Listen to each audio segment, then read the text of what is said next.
ಮುಡಾ ಅಕ್ರಮ ಖಂಡಿಸಿ ಮೈತ್ರಿ ಪಾದಯಾತ್ರೆ, ಸಿಎಂ ರಾಜೀನಾಮೆ ಖಂಡಿಸಿ ಮೈತ್ರಿ ನಾಯಕರ ಆಗ್ರಹ. ಇತ್ತ ಟಿಜೆ ಅಬ್ರಹಾಂರಿಂದ ಆರೋಪಗಳ ಮೇಲೆ ಆರೋಪ. ಬಿಜೆಪಿ ಜೆಡಿಎಸ್ ಪಾದಯಾತ್ರೆ ವಿರುದ್ಧ ಕಾಂಗ್ರೆಸ್ ಸಮರ, ನಾಳೆ ಮೈಸೂರಲ್ಲಿ ಬೃಹತ್ ಅಹಿಂದ ಸಮಾವೇಶ.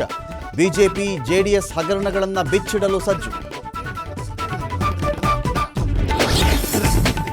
ಲೋಕಸಭೆಯಲ್ಲಿ ವಕ್ಫ್ ತಿದ್ದುಪಡಿ ವಿಧೇಯಕ ಮಂಡನೆ, 4 ತಿದ್ದುಪಡಿಯನ್ನು ತರಲು ಮುಂದಾದ ಕೇಂದ್ರ ಸರ್ಕಾರ.